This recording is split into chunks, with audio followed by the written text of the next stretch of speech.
Eu estou aqui para conversar com vocês sobre a problemática nossa, né, de crise de um modelo de prestação jurisdicional, que é um modelo tradicional de solução de conflitos no Poder Judiciário. E eu já estou nesse setor de comércio exterior há 38 anos, entrei na Escola de Oficiais da Marinha Mercante com 17 anos, depois me formei com 20, viajei mais 4 anos num longo curso, em várias empresas, e depois como advogado a partir de 93. Desde 99 eu resido em Santa Catarina, porque eu vim fazer o doutorado aqui na Federal, e resolvi também fazer a tal da migração, sou imigrante da violência urbana, né? Fugi do Rio de Janeiro, fugi de Floripa há 7 anos para Itajaí, também por causa da rio-de-janeirização de Florianópolis. Estou aqui trabalhando com comércio exterior, a área que eu me sinto à vontade. E o que eu queria conversar com vocês, são 40 minutos, quanto tempo? 30, 40? Se não estiver faltando 10 minutos e 5 minutos, se puder me avisar. Tá. A questão do comércio exterior no Brasil, ela enfrenta uma problemática muito grande, que é o ambiente institucional, que dá esse aparato todo, que é muito ineficiente. Para uma carga ser exportada ou ser importada, ela precisa ser nacionalizada, né, ou exportada, ela deixa de ser brasileira, e que quando vai para o exterior, ou chegar a outro país, ela tem que passar pela aduana no outro país e aqui no Brasil também. E na nossa estrutura de comércio exterior, nós temos em torno de 28 a 30 órgãos intervenientes nos âmbitos federal, estadual e municipal, que eu tenho chamado de deuses. Nós temos a aduana, que não tem nada de aduana, é fisco, isso é um problema. Nós temos o MAPA, nós temos a a Secretaria Nacional de Portos, nós temos agências reguladoras, nós temos a IBAMA, nós temos MAPA, enfim, nós temos uma série de órgãos no âmbito federal, no âmbito estadual e no âmbito municipal, que muitas vezes se utilizam desse poder que eles têm nos portos e nos aeroportos e nas fronteiras para, por exemplo, mostrar poder para reivindicar salários. Isso gera uma problemática que é pagamento extra de armazenagem portuária, de demurragem de container, perda de contratos, um equipamento está sendo aguardado por uma pequena e média empresa e ocorre uma greve da aduana e esse equipamento fica retido. O advogado vai ao judiciário e o judiciário também, muitas vezes, os nossos magistrados não estão capacitados, ou muitas vezes não, na maior parte das vezes, eles não têm capacitação nas disciplinas de comércio exterior, na área de direito marinho, direito portuário e direito aduaneiro. Então, muitas vezes, eles julgam como se estivessem navegando sem radar e no escuro e fazem qualquer coisa e vai para o tribunal e, às vezes, o tribunal, em vez de melhorar na reforma, piora a sentença. Então, o que eu queria, assim, a ideia central é que quem atuar no comércio exterior, se puder trabalhar a desjudicialização, ou seja, a retirada desses conflitos, ou eventuais conflitos do Poder Judiciário, é o primeiro passo. Eu oriento as empresas, os meus clientes, né? Primeira cláusula numa operação tem que ser a cláusula de mediação, arbitragem, negociação. Não tem essa cláusula, para mim, não assina o contrato. Não assina. Se quiser assinar, depois vai reclamar. Porque se a outra parte tiver de má fé, ou surgir um imprevisto, isso for para o judiciário, isso vai demorar de 10 a 15 a 20 anos. E eu costumo citar um caso que eu até escrevi na revista Economia e Negócios, que é arbitragens em maçãs podres, que mostra um pouquinho essa problemática, que foi a problemática de um exportador de lajes que em 2001 exportou 9.000 caixas de maçã em 8 ou 7 contêineres por Itajaí, e essa temperatura da carga deveria ser uma temperatura, se não me engano, em torno de 10 ou 12 graus negativos, tinha uma temperatura X, e que ao ficar aguardando o navio que deveria ter chegado naquela período previsto, esse navio não veio, porque muitas vezes ele faz o que nós chamamos na Marinha Mercante, dá uma rasteira no porto, né? Isso já se sabe na Europa, né? Porque ele tem os portos de escala. E muitas vezes ele perde uma janela de atracação, então ele vai ter que optar, se for lá fora, onde é que ele vai tentar acertar essa escala. E, geralmente, como o Brasil não tem regulação nos portos e no transporte marítimo, agora tem uma resolução recente da ANTAQ que tenta coibir isso, essa omissão de porto se dá aqui, e nesse caso os contêineres ficaram muito tempo no porto de Itajaí, uns 15 dias a mais, e aí a temperatura subiu. E a carga foi embarcada assim. Ao chegar na Europa, o que é equivalente lá, a Anvisa de lá não recebeu esses contêineres. Então aí houve um prejuízo de R$332 mil, que foi causado pelo agente, pelo transportador. Então, o importador entrou com uma ação judicial em 2002, contra o agente e contra o armador, e contra a empresa que era responsável pela manutenção da energia elétrica no porto. 2002. A audiência de conciliação foi em 2006. E a sentença que julgou improcedente o pedido foi em 2009. Então, só da data em que as cargas foram embarcadas até a sentença, isso há 10 anos atrás. Transcorreram 8 anos. Houve recurso. Em 2014 ou 2015, houve uma reforma dessa sentença, porque uma maneira equivocada de julgar, o juiz entendeu que a responsabilidade civil do transportador era subjetiva. Portanto, o exportador, lá em Laje, é que deveria comprovar a culpa do transportador no porto e durante o transporte. E, obviamente, isso não é o que se aplica no direito marítimo, no mundo inteiro. A responsabilidade civil é objetiva, não é subjetiva. E o tribunal reformou essa decisão, citou até 2 doutrinas minhas explicando isso. Isso em 2014 e 2015. Pois bem, nós estamos em 2018 e o cumprimento de sentença está se dando agora.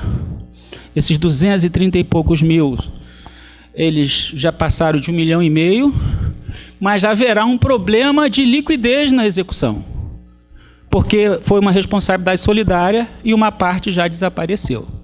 Então, veja bem, um processo em Itajaí, um processo simples, que numa arbitragem se resolveria em 6 meses, está tramitando no Poder Judiciário catarinense, não é o Poder Judiciário de São Paulo, que ainda é pior do que o de Santa Catarina. O de Santa Catarina, eu costumo dizer que é o melhor Poder Judiciário porque é um porto que movimenta a segunda maior quantidade de contêiner do Brasil, pelos portos catarinenses. Nossos juízes, o Tribunal de Justiça de Santa Catarina é o que tem o maior percentual de mestres e doutores, proporcionalmente em relação a outras cortes estaduais. Então, é um tribunal ainda qualificado ou menos ignorante no que se refere a isso. E por que eu estou falando essa história? Para vocês verem qual é a problemática que é deixar uma operação comercial. E assim, o comércio exterior, o que significa o comércio exterior e onde é que entra o transporte marítimo, direito portuário?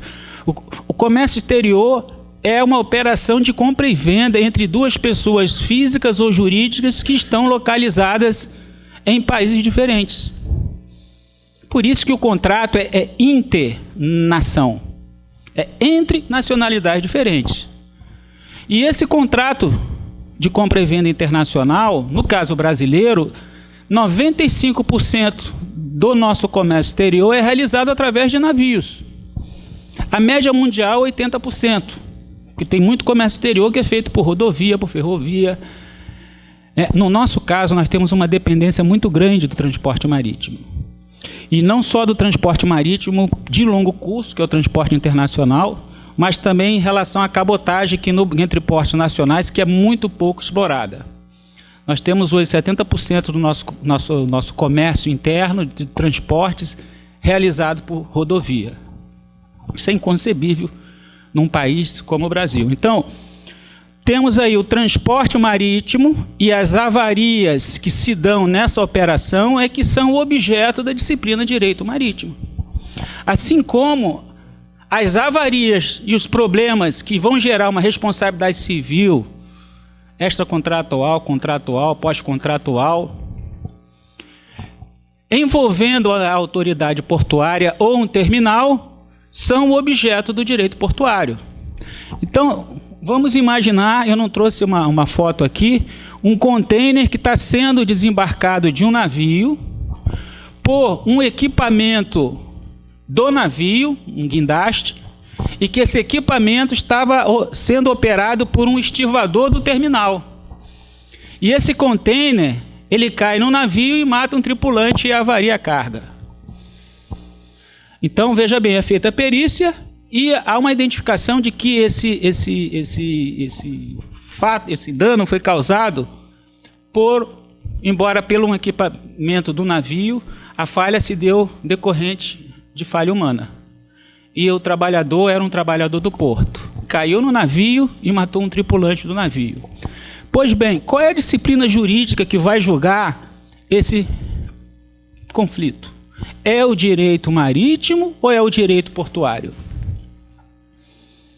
Quem acha que é o direito marítimo? Tem ex-alunos meus aqui, por favor, não respondam, porque é uma concorrência desleal, e eu vou chamar o CAD, Autoridade Antitrust, e abrir uma investigação para puni-los. É direito marítimo ou direito portuário? Veja bem, equipamento do navio, a carga estava no navio, o container caiu no navio, matou um tripulante. Mas o operador era do terminal. Portuário. Porque desloca a disciplina que vai regular essas relações jurídicas que se dão em torno do porto, é o direito portuário. E muda o regime jurídico totalmente. Então, se você acertou, como é seu nome?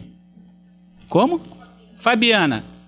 Você faz parte de menos de 0,5%, talvez, dos operadores do direito, incluindo magistrados que não sabem isso. Eles aplicam o direito marítimo.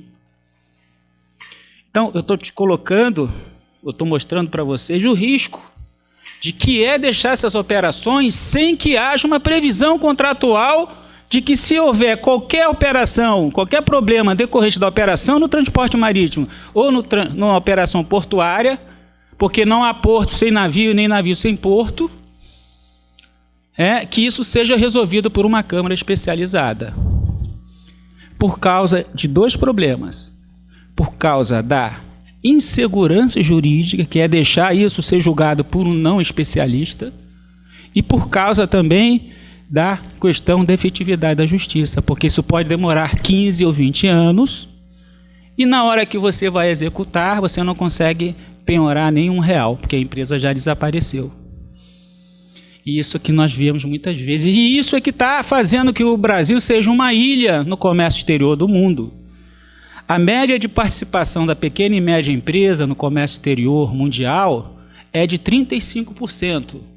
Na Coreia do Sul, 45%, que são as empresas que empregam mais, têm mais capilaridade. No Brasil, é 10%. E reduzindo. Por quê? Porque elas não conseguem enfrentar uma problemática dessa. Eu estou agora num caso que já tinha sido ajuizado uma ação, eu estou como assistente técnico, porque uma ação milionária de uma seguradora contra um armador e contra um terminal. A seguradora pagou o seguro daquela avaria, um equipamento muito caro, veio da Alemanha, caiu em cima do navio. E por ser caído em cima de navio, a seguradora pagou o segurado e se subrogou e entrou com ação contra o navio e contra o terminal. E o meu cliente é o representante do navio, e o advogado lá em Vitória já estava concluso para a sentença. E ele me falou sobre isso. Eu falei, olha, vocês vão tomar uma responsabilidade civil solidária, é preciso perícia. Ah, mas a seguradora, o autor, disse que não precisava, seria julgamento antecipado. Mas como? Porque caiu no navio. Começa tudo, perito, quesito, toda a discussão. Que ia ser condenado solidariamente, porque a problemática foi decorrente de uma operação do equipamento do terminal. Eu estou trabalhando casos para vocês verem como é importante, eu estou falando de comércio exterior, fazer com que nós mudemos o nosso paradigma, não deixarmos os nossos clientes, e eu digo aqui, a maior parte dos magistrados é qualificada, mas não estão capacitados para julgar essas questões. Assim como eu não estou capacitado para atuar numa causa de direito nuclear. Um advogado tem que saber onde é que vai o seu limite. Eu tive um caso aqui, uns 13 anos, em Itajaí, que era uma ação de demurge, que o juiz estava há pouco tempo na comarca, pegou a inicial, os documentos, e viu lá NVOCC, FOB, Incoterm, BL, demurge, free time. E eu estava como representante advogado do importador, era uma demurge de 80, 90 mil reais, havia uma margem ali de negociar. Disse, doutor, os senhores já fizeram acordo? Aí eu disse, não, excelência. E eu também não. Pois é, eu vou ser sincero com os senhores, eu não sei nada sobre isso aqui. E eu vou ser mais ainda, se os senhores não fizerem acordo, eu vou julgar. Super sincero, né? Aí eu me coloquei numa posição, opa, sinceridade, porque tem uns que não fazem isso, principalmente na área aduaneira.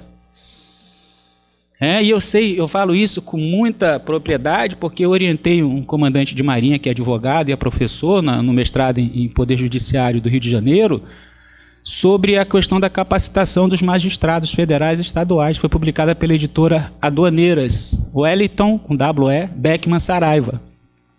E o nome é O Poder Judiciário diante do desafio do pré-sal e do comércio internacional. Ele pegou as provas de ingresso à magistratura federal e estadual do Rio de Janeiro e do Espírito Santo de 2009 a 2011 e tentou identificar se havia direito marítimo, direito do petróleo, direito portuário, direito aduaneiro nos conteúdos das provas e nos conteúdos programáticos das disciplinas das escolas de formação de magistrado federal e estadual do Rio de Janeiro e Espírito Santo. Por que Rio de Janeiro e Espírito Santo? Porque o pré-sal estava ali na frente. Imagine um juiz federal recém-concursado julgar uma ação de indenização decorrente de derramamento de óleo com colisão de uma embarcação numa plataforma, colisão com explosão, incêndio, derramamento de petróleo e vítimas. Será que esse juiz tem capacidade de julgar? Ele não tem capacidade, porque isso não caiu na prova, e eu tenho as provas, está no livro, isso não está no conteúdo das disciplinas das escolas da magistratura.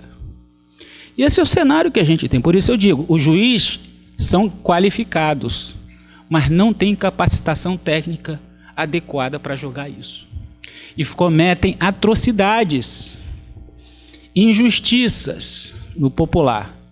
E muitas vezes são confirmadas pelos tribunais. É claro que eu estou falando aqui de uma parte desses direitos, são direitos disponíveis e outra indisponíveis. E nós devemos avançar na redefinição e na ampliação desse conceito de indisponibilidade. Por exemplo, das questões envolvendo o tributário. Mas nós vamos fazer então uma discussão na via administrativa. Bom, como é que você vai discutir na via administrativa? Isso se a via administrativa é extremamente fiscalista. Então temos que olhar para fora, ver no modelo norte-americano. O meu doutorado aqui na UFSC foi sobre o Poder Judiciário comparado no Brasil e Estados Unidos. Fiquei um ano lá em Stanford, publiquei em 2001 a tese, em 2003 a tese que eu defendi na UFSC. E a diferença é um disparate, porque isso ajuda a melhorar a economia do país. Essa desjudicialização,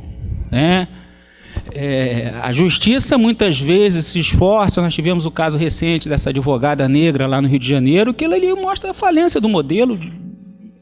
Quantas vezes eu, começando a advocacia lá nos anos, fui para a audiência de conciliação, veio um rapaz jovem, uma moça despreparado, do ponto de vista de não estar capacitado, diante de uma pilha de processo, a outra parte diz, doutor, tem acordo? Ele sai da pilha e pergunta assim, tem acordo? Não tem?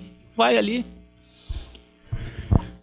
Então, esse modelo, gente, são 110 milhões de processos tramitando no judiciário com 17, 18 mil magistrados. Dá uma média de 6.000, 6.500 processos para cada juiz. Sem falar que tem juiz que está de férias, tem juiz que está doente, tem juiz que está em depressão, tem um chefe da vara que também está com problema. Você chega na vara, não tem ninguém trabalhando, talvez só o juiz, está todo mundo em casa trabalhando online. Então, isso é um problema, porque quem tem o comando de tudo é o advogado. que pode evitar isso. Então a gente tem que tentar mudar a nossa cultura e fazer uma análise econômica disso. Toda vez que eu tenho alguma demanda em que há possibilidade de tentar fazer uma notificação, um acordo antes de judicializar, eu faço. Eu não entro com uma ação. Ontem mesmo eu estava fazendo uma notificação de 2 empresas de São Paulo, precedente a favor do meu cliente, mas eu não quero entrar no judiciário, eu quero tentar fazer um acordo. E isso é que a gente tem que tentar fazer. E nessa área de comércio exterior, onde há um dinamismo muito grande, o nosso país, um descompasso muito grande em relação ao mundo desenvolvido, e um país sem navios, a nossa dependência para o transportador marítimo internacional é tamanha, nós não temos um navio porta-container de bandeira brasileira no longo curso. Esses armadores operam no Brasil sem uma autorização do órgão regulador, que é a ANTAQ. E eu estou uma briga já há quase 10 anos na agência, até com o parecer de Joaquim Barbosa e tudo, que deu para um cliente meu no Rio. Se o mototáxi de Itajaí precisa de licença para operar do município, imagine um armador desse, que teria que ter uma licença, assim como a ANAC faz. E por isso que eu fui fazer o pós-doutorado em 2007, 2008 em regulação de transporte comparado na área marítima, portuária e aérea, para entender a regulação. E na agência reguladora lá nos Estados Unidos, existe o Administrative Law Judge, que é um servidor capacitado para julgar os conflitos envolvendo os prestadores de serviços e os usuários.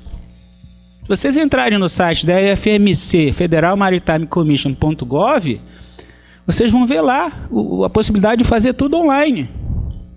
Carga foi... Aqui não entra no juiz e gera essa problemática. Então, o próprio poder público lá, as agências de estados, eles avançaram nesse sentido. Eu estou publicando agora um livro pela Aduaneiras, que se chama Teoria e Prática da Demurra de Container, onde tem um capítulo de um doutor em Direito Econômico, lá de São Paulo, que é o Daniel, que ele fala da possibilidade da agência reguladora ANTAQ avocar para si, que é o que se chama do poder adjudicatório, a resolução desses conflitos.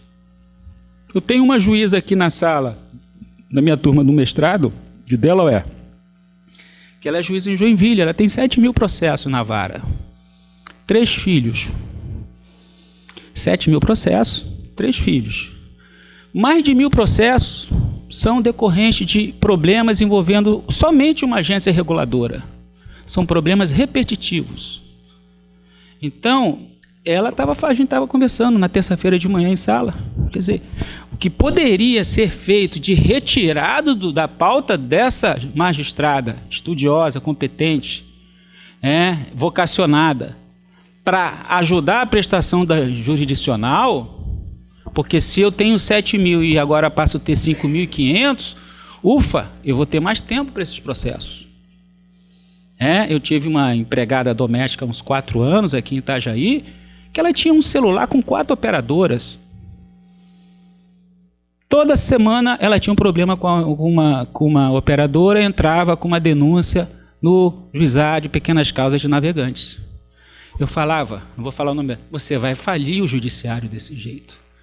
Porque imagina, quantos processos uma pessoa que ganhava um salário mínimo tem todo o direito, mas problema de quê? De regulação. Por que você não denuncia na ouvidoria da Anatel?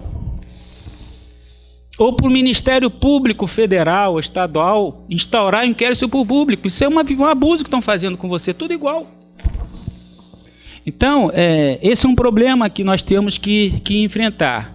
Então, eu já falei um pouquinho, só para tentar definir para vocês, que a gente está falando de comércio exterior e a importância do transporte na efetivação do comércio exterior.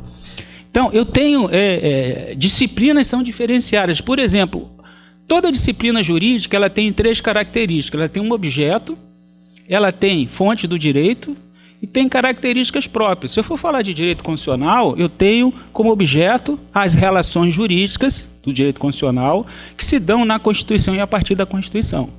Isso é o objeto. Teria como fonte do direito, então, a primeira e mais importante, que é a norma fundamental, a Constituição, depois a doutrina dos constitucionalistas, a jurisprudência da Suprema Corte brasileira e comparada. O direito comparado é muito importante na minha formação e na minha produção. E no direito marítimo, por exemplo, o objeto é regulamentar as relações jurídicas que se dão no navio e a partir do navio. Por exemplo, uma avaria, que vai gerar uma responsabilidade civil, contratual, extracontratual. O atraso na entrega da mercadoria no porto de destino, que pode gerar responsabilidades além daquele próprio valor da mercadoria. Então eu tenho aí um objeto que é o navio, as relações jurídicas se dão em torno do navio. E aí eu tenho regimes, fonte do direito próprias, como o Código Comercial, de 1850, está defasadíssimo, que tem um artigo lá que eu sempre cito quando eu dou aula, que o comandante que seduzir um marinheiro pagará uma multa de não sei quantos mil réis. Artigo 500, Rafael se lembra. Seduzir o marinheiro é pegar e contratar o passe dele para o seu navio. Mas isso era comum em 1850, onde a navegação era vela. E não se fala de demurge de contêiner, por exemplo. Se fala de demurge de navio. Sobre estadias. Totalmente defasado. Código Civil se aplica a partir de 2002, que eu tenho dito que houve uma civilização no sentido de utilizar aquela parte de contrato de transporte que está no Código Civil, porque o nosso Código Comercial está defasado. Nós temos convenções internacionais ratificadas, temos a Lex Marítima, que são os usos e costumes, desde que não viola a ordem pública. Tribunal de Justiça de São Paulo condena importador a pagar demurge sem contrato, haja ou não cláusula contratual, que é um absurdo isso. Os usos e costumes eles têm que ser comprovados. Está no Código de Processo Civil, direito consuetudinário, direito estrangeiro, artigo 376 tem que ser comprovado pela parte que o alega. Isso não pode ser banalizado como é pelo judiciário brasileiro, não é o de Santa Catarina. Alguns magistrados, poucos, mas o de São Paulo, nesse ponto, é imbatível, porque a maior quantidade de ações está lá. Então, eu tenho aí o direito marítimo, eu tenho a doutrina dos maritimistas, eu tenho a jurisprudência. Para vocês terem uma ideia, a arbitragem na Inglaterra, marítima, os árbitros, preferencialmente, ele tem que ser a businessman, um homem de negócios, um full-time arbitrator. Não pode ser advogado, porque o advogado, como árbitro, ele tende a complicar e uma questão que é feita numa sentença de 3, 4 páginas. Eu já participei de arbitragem em São Paulo, em câmaras grandes, como a Expert Witness, com 3 árbitros envolvendo questão marítima e portuária, os 3 com formação jurídica. O que se gastou de dinheiro ali com pareceres, com perito, que poderiam ter sido minimizados esses custos, se tivesse eu defendo no direito brasileiro, eu defendo pelo menos o presidente da arbitragem, ele tem que ter formação jurídica para evitar nulidade e chicana, que muitas vezes ocorre muito menos chicana na arbitragem do que no judiciário tradicionalmente, porque os advogados e os árbitros na arbitragem, eles se conhecem, têm uma relação diferente, porque os árbitros têm poucos processos, então é olho no olho. E isso não ocorre muitas vezes quando não tem essa relação olho no olho. Então, essa arbitragem, por exemplo, que eu atuei, o que se gastou de mais de 100 milhões de reais foram mais de 4 milhões de reais só em pareceres e perícia e para qualquer coisa, porque os 3 ali tinham formação jurídica e confundiam, por exemplo, profundidade com calado. Qual é a profundidade do calado, doutor? Profundidade é uma coisa, calado é outra. Então, ali se tivesse um profissional, o presidente, com formação jurídica, para verificar a questão processual, a violação ou não do regulamento da Câmara, um engenheiro portuário e um comandante, um oficial de marinha mercante, esse valor de 4 milhões teria sido reduzido a muito. Então, isso é outra dica que eu dou, para os advogados verem no regimento, no regulamento das câmaras, se aquela lista de árbitros ali, o regulamento possibilita que as partes nomeiem um árbitro que não está ali. É claro que a Secretaria Executiva vai analisar se aquele árbitro tem a capacitação técnica ou não para julgar aquela demanda. Mas isso dá uma possibilidade, né, de levar, porque a tendência hoje, né, é fazer com que haja essa flexibilidade. As câmaras não possam ter a lista dos seus especialistas como mediadores e árbitros, né? E os árbitros, geralmente, eles trabalham em 3, 4, 5 casos. Só fazem aquilo. Então, na Inglaterra, como foi colocado, né, businessman, full-time arbitrator. E não pode ser advogado. O advogado tem que assessorar à parte. Porque são culturas um pouco diferenciadas. Né? No caso brasileiro, com um modelo desse falido, né, não porque houve, de fato, a Constituição de 1988 deu essa possibilidade de acesso ao judiciário, só que a estrutura cresceu muito pouco se comparado à explosão, né, de ações judiciais no judiciário. Então, na área de comércio exterior, e que envolve a logística e a própria operação de compra e venda internacional, eu estou com um caso agora, outro, de um exportador daqui de Santa Catarina, importou 208 toneladas de soja, de soda cáustica, que tinha que ter um percentual, um certificado de 99%. Importou via uma trade dos Estados Unidos, mas veio da China. Chegou lá, aqui, começou a revender, os compradores verificaram que aquela soda cáustica não estava fazendo efeito, porque a soda cáustica ou ela é 99% ou não é. Se ela for 95% é imprestável. Então o custo dela é $90 mil. Notifiquei em inglês, a empresa disse, por favor, processe. Contratamos um advogado lá em Pittsburgh, e isso está numa corte federal. E o juiz designou um mediator na Corte Federal para ajudar a resolver aquele problema. Que como envolve uma convenção internacional que o Brasil e os Estados Unidos ratificaram e que não é muito a área dele, ele nomeou um especialista dentro da corte, que se chama Alternative Dispute Resolution Court Annexed, anexada à corte. Tanto em primeiro grau quanto em segundo grau. E se houver uma sentença ou não tiver acordo, tiver uma sentença e um recurso, no Tribunal Federal tem outro mediator, por causa da especialidade. Então, eu estou mostrando para os senhores, né, assim, isso ajuda tudo na economia do país, né, porque os custos de transação são muito altos. O Brasil tem os piores índices de participação no comércio exterior. As maiores cobranças de demurge do mundo estão no Brasil. Resolvi fazer um livro que a nossa jurisprudência, a partir do TJ de São Paulo e do TJ do Rio de Janeiro, contaminou o STJ. Por ignorância dos magistrados e por ouvir somente o dono, o advogado da parte que está cobrando a demurge. E os usuários, importadores e exportadores, muitas vezes não têm uma assessoria adequada.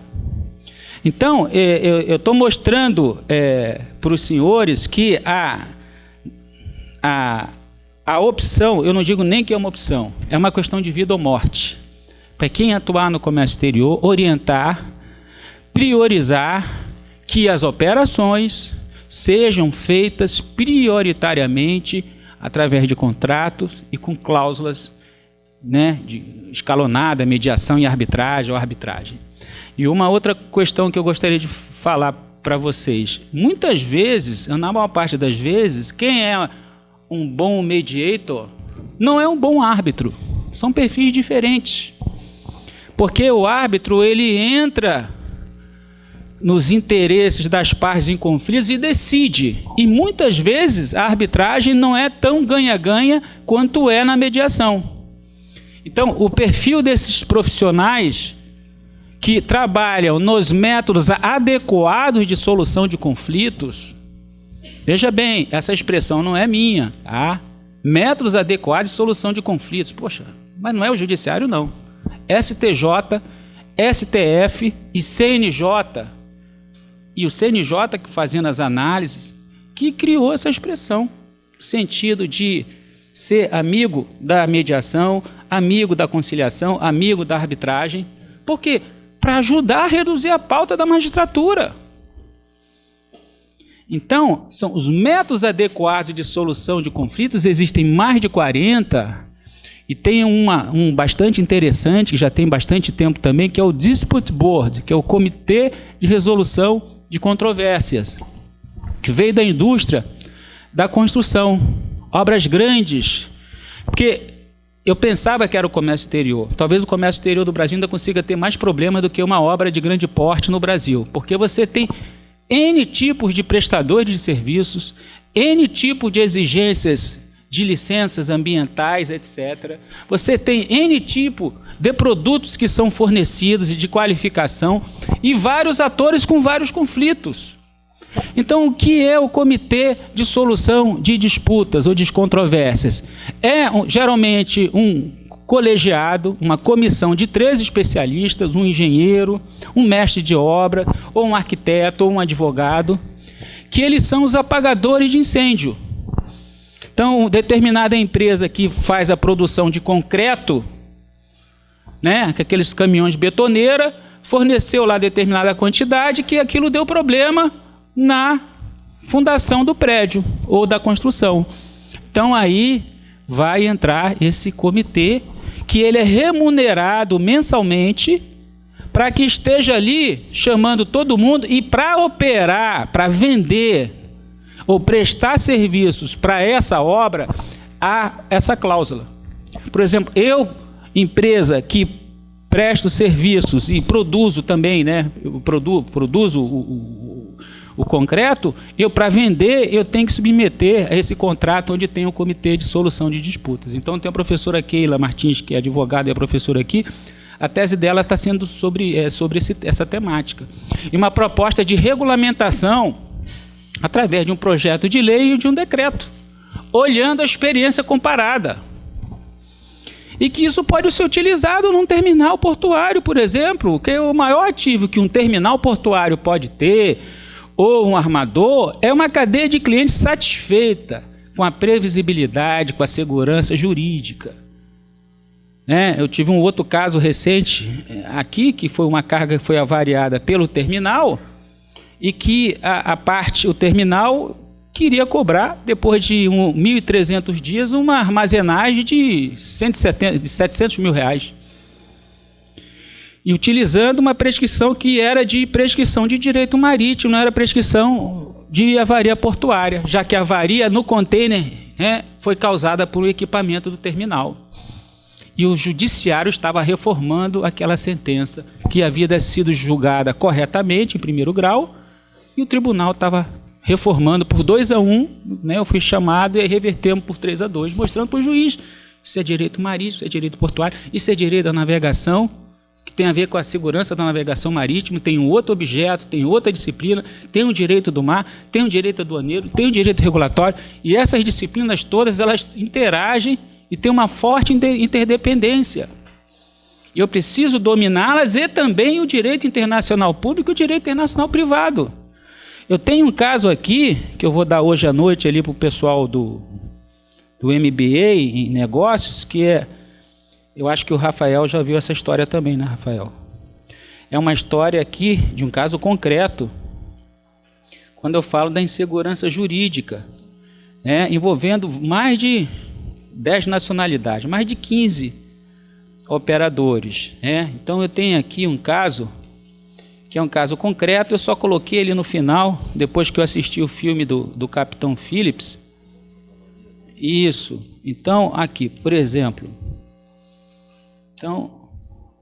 é um caso que eu mostro a importância dos alunos que são advogados e até quem trabalha com comércio exterior, de conhecer o direito internacional público e o direito internacional privado.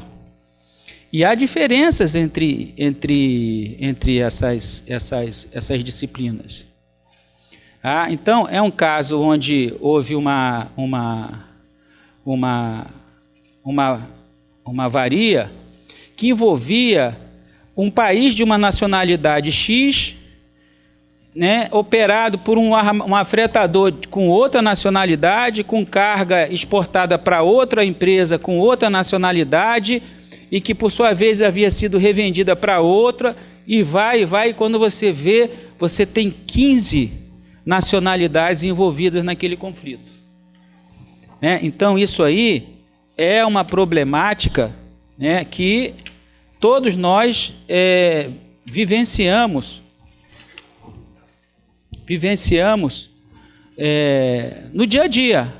Não é, veja bem, eu vou voltar aqui. Não é que os nossos juízes... Está aqui, ó. Eu tenho aqui, ó, o caso do Amoco Cádiz, para citar um exemplo, né, que aí não foi de operação de comércio exterior, foi um navio que ele alquebrou, né, na Europa, e partiu e derramou petróleo. Então tem aqui, construtor do navio, Astilleros Espanhóis, aonde? Na Espanha. Bandeira do navio, Libéria. Tripulação italiana. Empresa proprietária do navio, Amoco Transport Corporation, nas Bahamas. Empresa proprietária da Amoco, norte-americana, Estados Unidos. Proprietária da carga, Shell, na Holanda.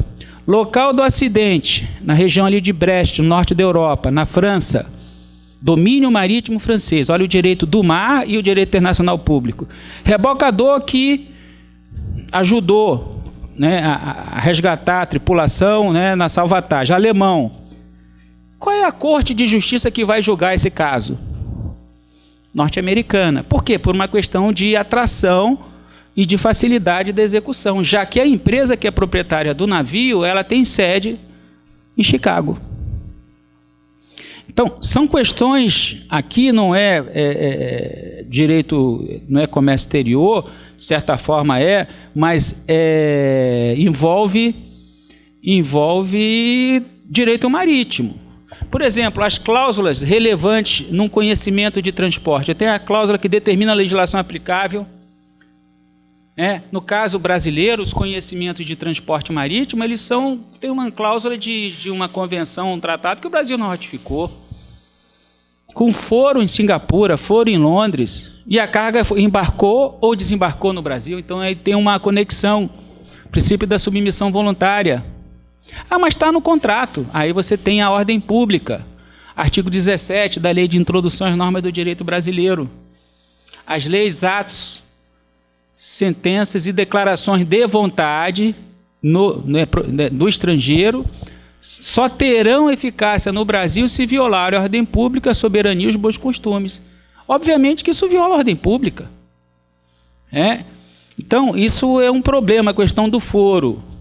E aí a questão da autonomia da vontade, que a parte que faz essas cláusulas, esses contratos, eles façam contrato de adesão, e você sabe que não há contrato de adesão sem cláusula abusiva. Geralmente, a legislação que se aplica ela é benéfica ao transportador, e o foro também é benéfico a ele, geralmente no exterior. Então, nós temos o problema da cláusula, da legislação, a cláusula da jurisdição e eleição de foro, a cláusula de avaria grossa e avaria simples. O que é uma avaria grossa? A avaria simples é aquela avaria que ocorre que não é deliberada pelo transportador. Ela ocorre porque houve um imprevisto, né, uma negligência, uma imprudência. Por exemplo, aquele navio que estava operando em Santos e que, para continuar a operação, teve que desatracar, ficar fundeado ao largo ali de Santos, só que os contêineres não foram peados e mais de 40 caíram ao mar. Eles caíram porque houve uma deliberação da tripulação? Não. Caíram porque houve uma falha da tripulação. Então, a responsabilidade aí é subjetiva. Só que o armador entrou com uma ação em Santos para que fosse declarada a avaria grossa. A avaria grossa é aquela que é feita deliberadamente para salvaguardar os interesses da carga, do navio e do meio ambiente, das vidas humanas, e que deve ser paga, né, proporcionalmente, através de uma decisão de um ato regulador de avaria. Então, eu tenho cláusulas de avaria grossa que, muitas vezes, eu fui piloto, muitas vezes, a maior parte das vezes em que ocorreu uma avaria no navio, não era avaria grossa, era avaria simples. mas nós ficávamos aguardando o jurídico da empresa mandar a minuta do termo de avaria para ser lançado no diário de navegação. Era enviado por fax, por telex. Então, é um mundo à parte. Cláusula de identificação do transportador. Quem é o carrier? Quem é o responsável? Muitas vezes o proprietário do navio, que é um fretador, eu sou proprietário do navio, ele é o que explora comercialmente, então ele afreta o navio e vende frete para os senhores. E nessa relação de contrato de transporte marítimo ocorre uma avaria. Então, eu que sou o proprietário, o owner, você demandado, não. A relação jurídica é com... Os juízes muitas vezes não sabem isso. E a defesa da carga também, muitas vezes, na maior parte, não sabe. Então, nós temos essas particularidades. Então, no caso da arbitragem marítima, por exemplo, ela tem mais de 3.000 anos. Só para vocês terem uma ideia. Mais de 3.000 anos. Um acidente... ele envolve, por exemplo, um acidente de navegação, aquele caso do navio lá com Schettino. Ali eu tenho ações de indenização dos passageiros em relação ao transportador, eu tenho por dano à vida das pessoas. Em relação à bagagem, eu tenho ações de indenização dos tripulantes, eu tenho ações de indenização de terceiros, eu tenho vários tipos de ações, cada uma com regime jurídico específico. Então, ali foi um prejuízo de mais de $500 milhão. Tanto é que ele foi condenado, não pode mais navegar. Foi tomar vinho antes da manobra, né? Não se faz isso. Se empolgou lá com a modelo da Moldávia e foi para a ponte, estava alcoolizado. É só ouvir os áudios. E causou essa tragédia toda. Então, morreram várias pessoas, e aquela região hoje é de praticagem obrigatória, antes era facultativa. Aquela região no Brasil, ela jamais seria de praticagem facultativa, porque se aproxima muito da cidade. E ali tem correnteza, tem pedras, e tanto é que ele bobeou, deixou passar o waypoint, e na hora de mudar, a pedra pegou no costado e rasgou o costado. E ele foi um bom, mesmo alcoolizado, um pouco alcoolizado, ele conseguiu girar o navio e trazer com a correnteza e jogar, não foi em encalhe, ele jogou o navio, se nós chamamos de varação. Porque se esse navio tivesse naufragado onde estava, havia mais de 100 metros de profundidade. Ele conseguiu fazer isso sem leme. Então, é muito, muito complicado, né, no comércio exterior nós termos essa cultura que nós temos hoje. E quem sofre muito, sabe quem é? Por essa imprevisibilidade, essa insegurança jurídica, somos nós.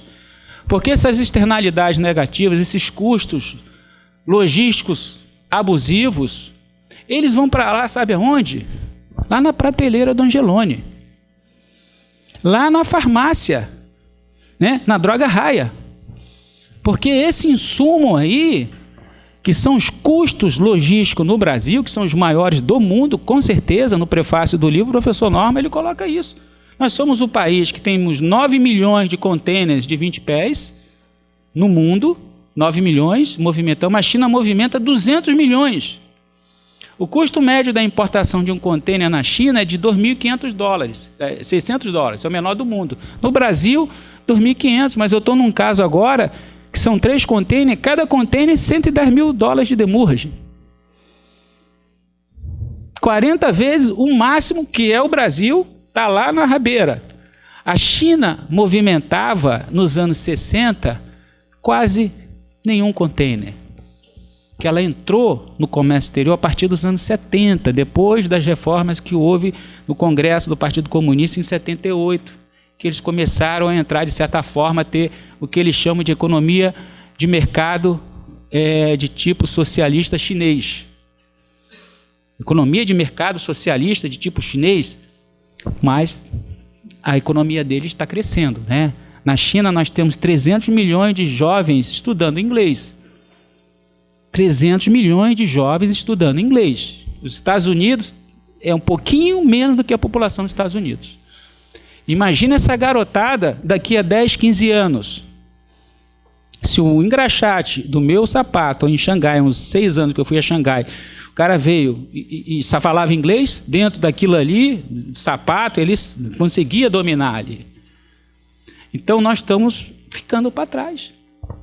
Então a China hoje movimenta 200 milhões de TUs, de contêiner de 20 pés, o Brasil 9 milhões, e na China tem muito menos ações de demurrage e os valores muito menores do que no Brasil. Para vocês terem uma ideia só de dimensão, o porto de Xangai, eu estive lá em 2011, numa missão da Fiesc, movimenta 25 milhões de TUs por ano. O complexo Itajaí, Navegantes, Portonave, movimenta 1 milhão, 1 milhão e 100. O Brasil inteiro, 9 milhões. Um terminal tem calado de 20 metros, navios, tem colegas meus que viajam em outros navios, dizem, Agripino, não tem fundeio no porto de Xangai. Yangshao, o nome do porto. Não tem fundeio, o navio tem berço.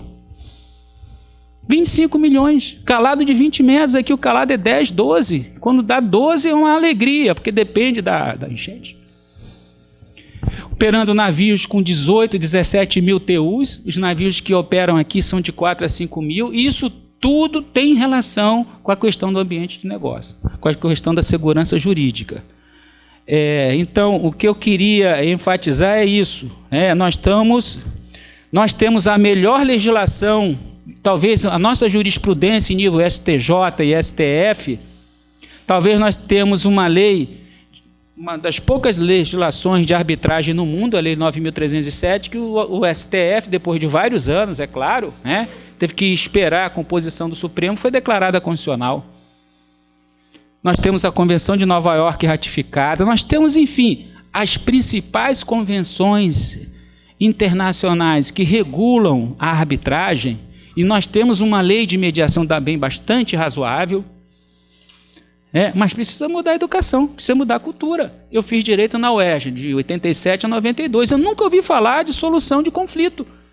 Eu aprendi 5 anos processo civil, processo penal. Era litígio, litígio, litígio. E a arbitragem está na nossa Constituição de 1824. Veio das Nações Filipinas, já havia arbitragem, por que não sai do papel? Então, isso é uma questão de sobrevivência profissional, que vocês abracem a causa de mudar a cultura, e isso não virá do cliente, se não vier dos advogados, do judiciário um pouco, isso não vai acontecer. Por isso que a nossa lei de arbitragem está há 20 anos aí, a lei de 96, 97, 96, mais de 20 anos, e ainda está. Ainda tem gente que tem medo quando se fala de arbitragem. Eu fui dar uns 6 anos, eu tinha um curso lá em Recife, que eu tinha uma aluna que o pai tinha sido presidente do Tribunal de Justiça, ela era advogada, bem sucedida em Recife, ela professor, fomos almoçar lá no shopping, eu estou com um caso agora, que eu peguei do cliente, e tem uma cláusula de arbitragem. Como é que eu faço para anular essa coisa? Você não tem como, você tem que dar graças a Deus que você vai defender uma causa que já tem lá uma possibilidade de tirar do judiciário, uma questão empresarial, de contrato. Então, a cultura. Isso eu falo porque a gente estuda um pouquinho, o direito comparado, a questão das decisões, eu acompanho muitas decisões na área marítima e portuária, e são decisões onde você vê que a pessoa não sabe o que está fazendo. Do ponto de vista da lógica argumentativa da fundamentação, que deveria ser adequado e ter pelo menos um silogismo aristotélico. Ele fala uma coisa e depois conclui totalmente diferente. Em nível de tribunal. Eu peguei um caso, já com sentença de primeiro grau, com recurso feito, de contêineres que foram embarcados, a carga foi embarcada em contêineres que estavam desligados. E estava lá container RIFE NOR. E o valor é 3 vezes menor do que o container dry. Era plástico, PET, vindo da Europa. O advogado do agente entrou com uma ação em Santos, cobrando 3 vezes mais, que era o valor como se fosse container reefer. O juiz de primeiro grau condenou, e o tribunal, que eu peguei uma semana antes já, né? Eu falei, virando advogado de UTI. E às vezes o médico de UTI não consegue salvar. O desembargador disse, doutor, mas está no contrato. Eu falei, excelências, não existe transporte de plástico em geladeira. Avaria. Não, doutor, está no contrato. Mas NOR, quer dizer, not in não em refrigeração. Falta de preparo. Agora fizemos um recurso especial, né? Indeferiram, inadmitiram, agora agravam um recurso especial para ver se vai para o STJ. E isso é direto, o tempo inteiro, e eu só vejo piorar, não melhora. É um paradoxo, porque nós vemos o legislador, apesar dos problemas, fazendo uma legislação bastante razoável, mas quando chega no executivo, quando chega no judiciário, aí é que está o problema. E quem é que tem que evitar chegar no judiciário? São as partes. As partes é que tem que fazer isso, com orientação, né? Outro caso que já está tramitando há 12 anos e meio, uma ação entre agente de carga norte-americano, e aqui o agente de carga norte-americano é brasileiro. Questão de comissão. Depois de 7 anos, 2007, 2014, ficou 3 anos com o perito, para o perito dizer que não tinha condição de julgar, de fazer perícia ali. 3 anos. Aí o juiz julga, disse, olha, é procedente a ação, mas era de questão de comissão. Mas com relação à comissão, que não foi comprovada, tem que entrar com outra ação. Aí tive que ir para o tribunal, foi julgado procedente parte, o tribunal reformou e estamos na execução há 2 anos, execução provisória. Então, o cliente lá, que é brasileiro, não entende. Mas eu falo para ele, olha, porque eu opero em 30 países e não tem uma ação nos Estados Unidos, até com a Turquia, países da África, a única ação judicial que eu tive com esse parceiro comercial foi aí. Isso aí ninguém é sério, só tem corrupto e despreparado. A imagem deles é essa. Ele é brasileiro, está lá em Baltimore, tá? Então a imagem é essa. E eu nunca tive um problema com ninguém. E essas empresas são reguladas.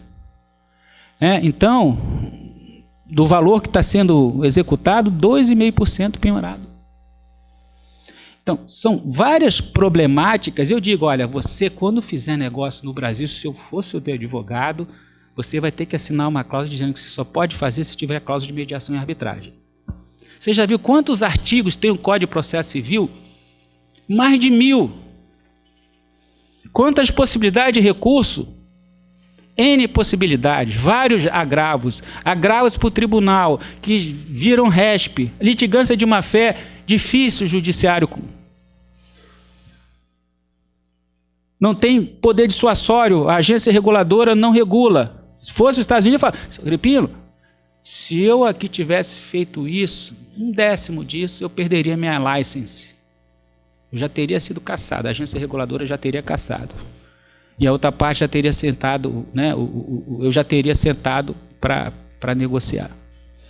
Então, essa problemática toda que eu queria trazer, né, que a gente, né, eu acho assim, ó, nessa área, embora assim, é um paradoxo, né, o legislador não é um mau legislador. Nós temos uma lei razoável de arbitragem, a lei de mediação, o CPC não é de todo pior, melhorou bastante.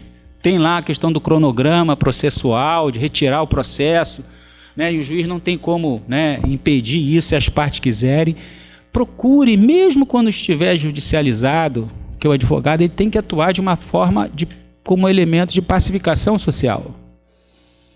Porque as pessoas vão com esperança de procurar um advogado e bater as portas do judiciário para ter algum tipo de justiça. E muitas vezes eles não têm o mínimo de justiça. E essa justiça, ela não é monopólio, essa prestação judicial que pode levar à justiça, ela não é monopólio judiciário. O judiciário tem que ser exceção à regra. Tanto é que o CNJ utiliza a expressão métodos adequados de solução de conflitos. Na minha tese de doutorado, que eu comparei os modelos, um dos modelos é Alternative Dispute Resolution, no âmbito federal, estadual, municipal, local, nos Estados Unidos. Fiquei 1 ano lá em Stanford no ano de 2000 e defendi em agosto de 2001. E havia uma discussão entre os teóricos lá que doutrinavam em relação a isso, dizendo que o Alternative Dispute Resolution, o Alternative não deveria ser a arbitragem, né, a conciliação, a mediação. O Alternativo deveria ser o judiciário. E aí você vai ver que os 100 maiores escritórios dos Estados Unidos, em termos de remuneração, de honorários, eles conseguem a maior parte em função de acordos de consultoria fora do judiciário. Fora do judiciário. E nós temos uma legislação, isso foi em 2000 que eu fiquei lá, e eu conversava com o pessoal, eles tinham lá a tradução, porque eles fazem muito estudo de direito comparado, da nossa lei de arbitragem, dizendo, olha, legislação muito boa. Eu falei, mas olha, assim também como o Código de Defesa do Consumidor, a Constituição mais ou menos. Agora vai ficar um ano lá no Brasil para você ver como é difícil isso sair do papel. Então, tudo passa pela assimetria de informação. Esse seminário aqui, né, a minha fala não é para quem veio, é para as cadeiras vazias, é para quem não veio. Porque cada um aqui está tentando, a sua forma, né, reduzir, né, esse abismo, né, melhorar a sua informação, para dar melhor orientação para o seu cliente, que é o que todo mundo quer.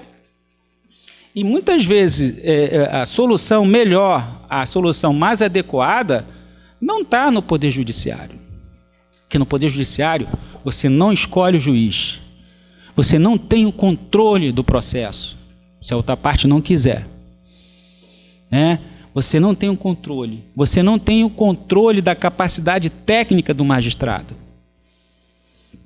Na arbitragem, na mediação, dependendo da especialidade e da tradição que tem aquela Câmara, aqueles especialistas, é um caminho bastante razoável. Outra coisa que eu queria falar e defender é que é preciso mudar a legislação para que haja uma obrigatoriedade da publicação das decisões que são feitas em Câmara de Arbitragem em acordos. A obrigatoriedade. Mas a obrigatoriedade sem o nome das partes, para que se possa criar uma espécie de precedentes arbitrais. Coisa que é obrigatória na legislação sueca. Na Suécia, as decisões arbitrais elas são publicadas sem os nomes das partes, para que se crie uma jurisprudência e uma previsibilidade. No Brasil, tem câmaras que atuam da seguinte forma: a arbitragem, a decisão, ela é pública, em princípio, mas as partes, elas têm uma das partes, se quiser, ela pode obstar. Então, ela é pública. E a outra parte, a arbitragem é privada, mas se as duas partes quiserem, a decisão é publicada. Então, eu acho que essa não publicidade, ela gera, de certa forma, um monopólio do conhecimento dos árbitros, que poderia ser disseminado em determinadas matérias técnicas. E muitas vezes eu vejo câmaras grandes aí dizendo que a arbitragem só funciona, só é bom para questões acima de R$1 milhão, porque eles cobram muito.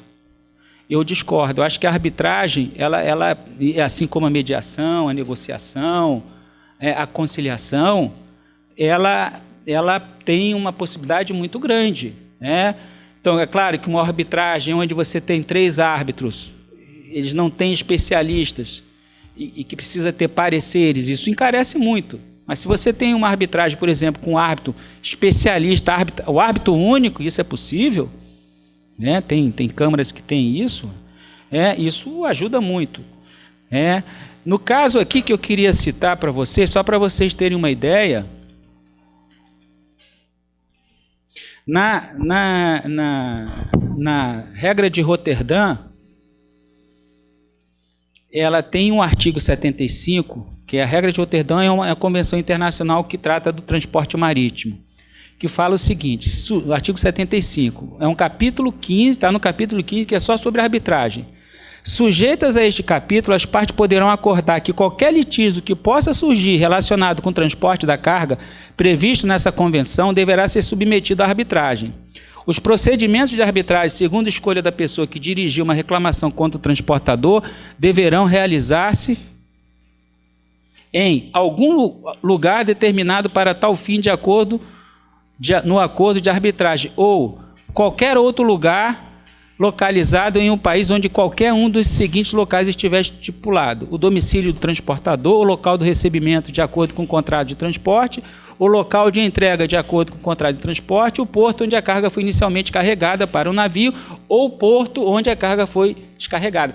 Então, estão dando sugestões de local para uma arbitragem. Na Inglaterra, as cortes respeitam a liberdade contratual para escolher o folho, mesmo que o contrato não tenha qualquer conexão. Olha só a questão da autonomia da vontade.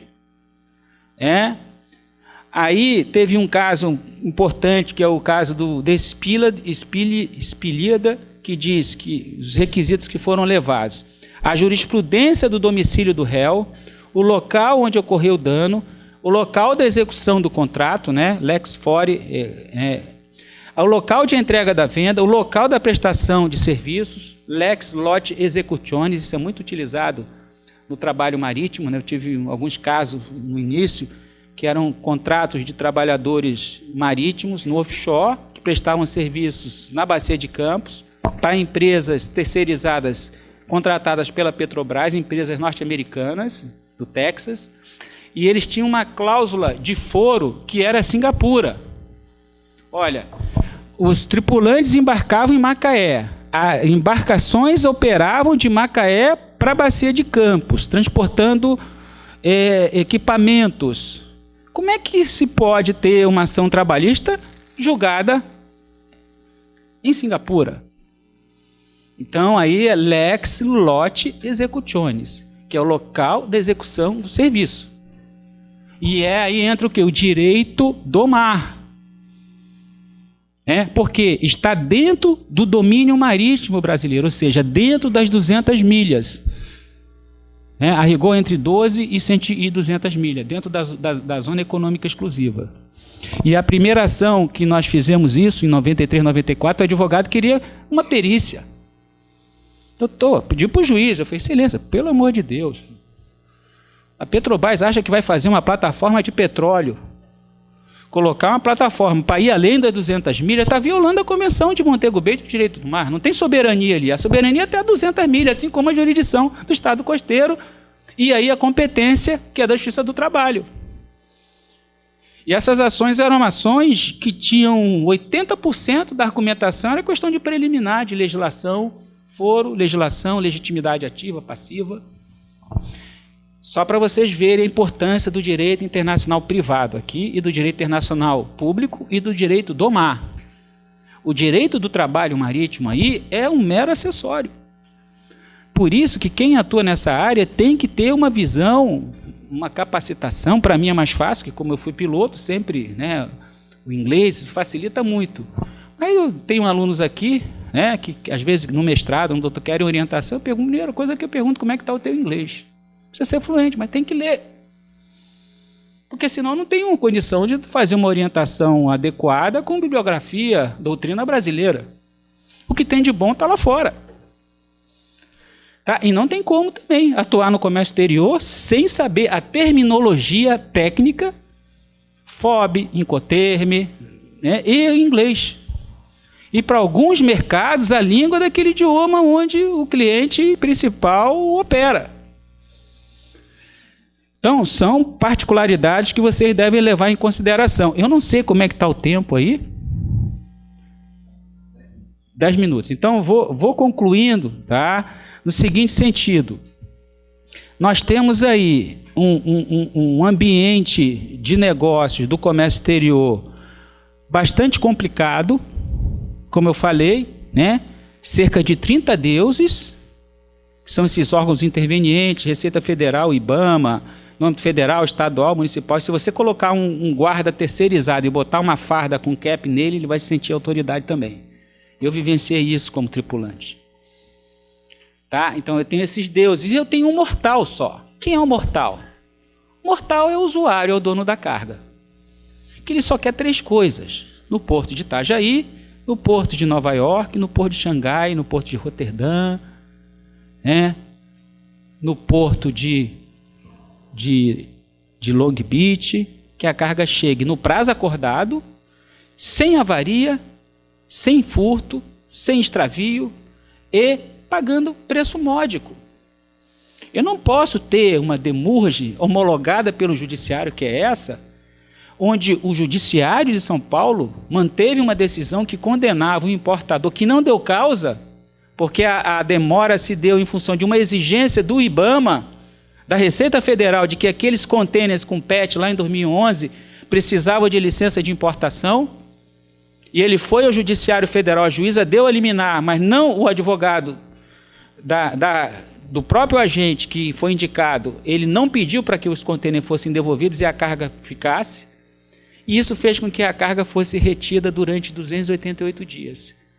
Isso foi em março, abril de 2011. Em novembro, o IBAMA disse que não era necessário LI, só que veio essa conta de que ainda como se fosse um container RIF. E esse valor da demurge, para vocês terem uma ideia, é 80 vezes o valor do frete que foi pago. O frete foi R$ 13.900, o valor da carga, R$ 39.000. O valor da demurge, com 10% de honorários, R$ 1.100.000. A empresa vai quebrar. Eu falei, uma empresa pequena, 20 funcionários no interior do Paraná. Excelência, a empresa vai quebrar. Ele quer pagar, mas não isso. Doutor, está aqui, está o termo. Veja bem, eu já peguei o caso com recurso de apelação feito, onde o colega esforçado, ele juntou uma tabela de demurge próxima àqueles valores. E o juiz desembargou e falou, mas você tem aqui uma tabela, que o senhor juntou? Não, doutor, eu peguei o procedimento. Está aqui. Viola a ordem pública, é uma decisão de primeiro grau, quase que teratológica.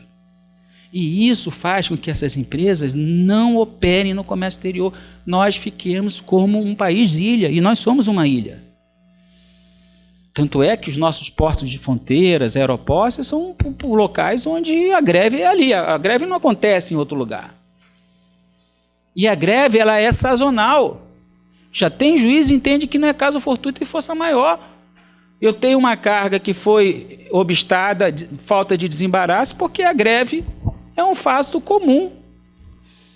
E não é. Nenhum lugar do mundo é assim. A greve é um caso fortuito, uma força maior, que está fora do controle do importador. Portanto, aí deveria ter uma excludente, um olhar diferenciado. Então, eu queria concluir dizendo, nós vamos organizar... Isso.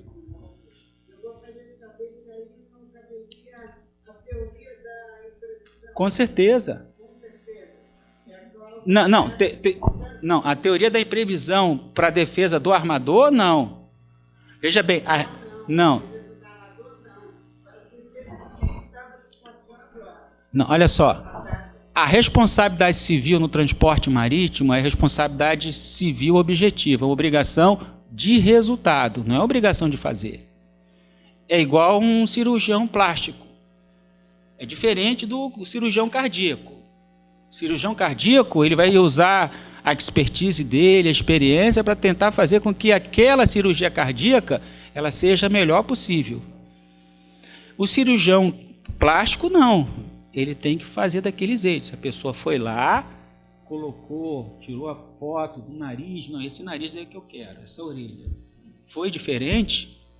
O transporte marítimo é a mesma coisa. A carga, isso está no Código Civil. A obrigação de transportar a carga do local de destino, do local de origem, do porto de embarque, até o destino incólume. Incólume. Essa responsabilidade é objetiva, mas nesse caso aqui de Itajaí, sabe o que o juiz entendeu? Que a responsabilidade civil era subjetiva. Porque existe um artigo no Código Comercial que fala isso. Mas só que aquela responsabilidade ali subjetiva é do transportador contra outro transportador. Colisão de embarcações. E nesse caso é transporte. O nosso Código Civil trata da responsabilidade civil objetiva. Então, eu tenho que comprovar somente o dano, e a parte que tem a obrigação de transportar, ela tem a obrigação de se defender e dizer que produzir a prova. Eu não preciso, é a outra parte, enquanto que no subjetivo não. O juiz daqui entendeu, de Itajaí, 2009, depois de 7 anos do processo na vara dele. O tribunal reformou. E foi até inusitado, porque há uns 2 anos e meio, o Tribunal, a Academia Judicial, o professor Pedro Manuel Abreu, foi desembargador, é o decano, e ele era o presidente da Academia Judicial, ele dá aula aqui. Eu mostrei o livro do Beckman. Ele falou, mas isso, Agripino, você não quer dar um curso aqui? E eu fui dar o curso, fui contratado para dar um curso para 11 juízes e um desembargador de comarcas portuárias e de uma Câmara que julga esses casos. Um curso de 24 horas, são 3 sextas-feiras de 8 horas, né? E eu pesquisando, eu tinha que aplicar 2 provas de sentença. Aí eu comecei a pesquisar, de acordo com a resolução do CNJ. E aí um dos casos foi esse que me chamou a atenção. Aí eu achei que tinha inclusive 2 doutrinas. Aí eu apliquei a prova. O curso foi legal, eles gostaram, mas elogiaram e tal, mas disseram o seguinte: próximo curso, a primeira coisa, a gente tem que visitar o porto. Porque eles são juízes em comarcas e eles nunca foram, não sabem como é que é uma operação de lá, como é que se coloca. É claro que hoje que com a internet, mas uma coisa é você ver, ter lá um comandante, um gerente do terminal de operações, orientando os magistrados. Em Santos, por exemplo, dos 12 juízes das varas cíveis de Santos, 11 julgam a favor do transportador em demurge com cláusula ou sem cláusula, com contrato ou sem cláusula, no escuro. E só tem um juiz lá que exige termo. Se não tiver termo, não condena, com base em usos e costumes. O tribunal vai e reforma. E isso passa para o STJ. E quem é que paga essa conta? Nós. Porque o comércio... Eu consegui responder? Tá. Então, obrigado. A senhora é advogada? Aqui em Itajaí ou São Paulo? Então seja...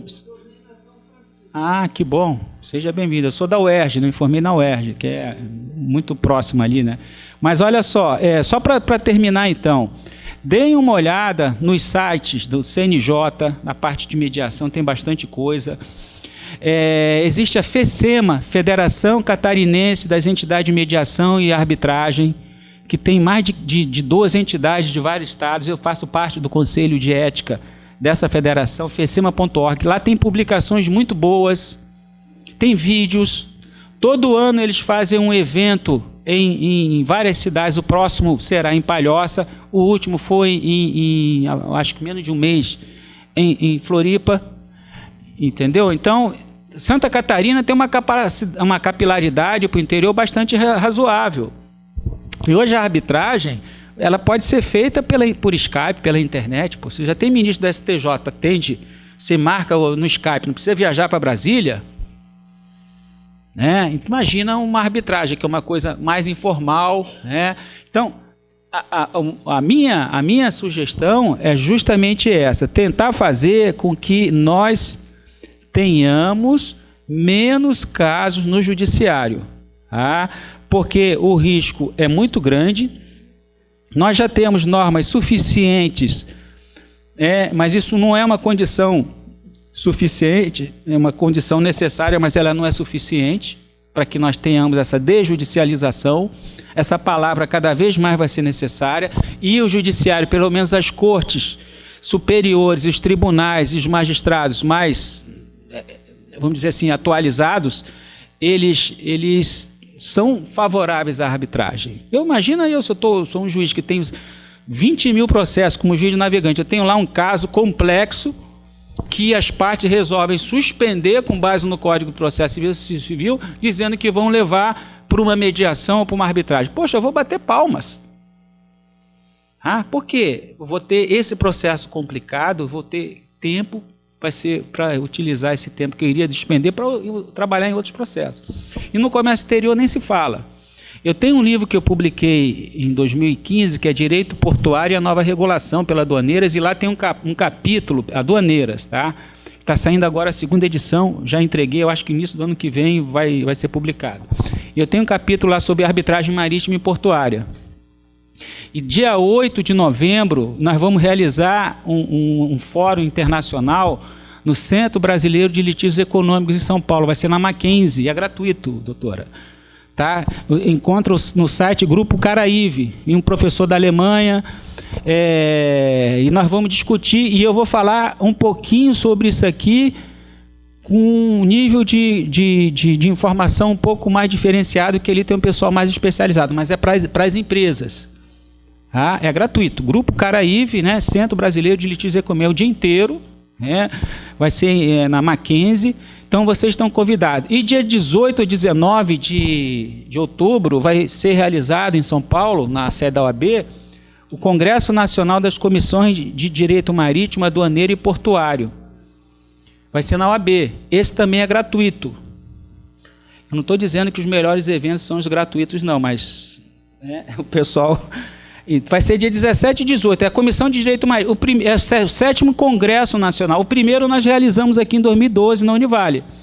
Tinha 150 pessoas, né, de vários estados, e o 7º agora é em São Paulo. Aí eu vou falar sobre regulação. Vai ter o diretor-geral da agência, vai participar do debate comigo. E era isso que eu tinha que falar para os senhores, agradecer aqui o convite da Comissão de Direito Empresarial, que é difícil criar uma cultura, mas a Univale, ela procura ajudar nesse sentido, ela está sempre aberta, né? Eu já leciono aqui desde 2004, 2005, e também na UFSC, lá no mestrado em Engenharia e Transporte, que eu dou aula de regulação lá, meu foco é regulação. Lá tem seleção, lá não tem recurso, lá às vezes tem bolsa, eu abro por ano uma vaga para mestrado. E aqui nós temos um mestrado e doutorado em Ciência Jurídica, que é conceito 5 da CAPES, que é muito bom, indo para 6. E tem um mestrado com dupla titulação com Delaware, que é a Universidade Widener, que eu dou essa disciplina para os alunos daqui em inglês. Terça-feira essa aula foi em inglês, que eu estou dando transnacionalidade, junto com a professora Luciane Dalry.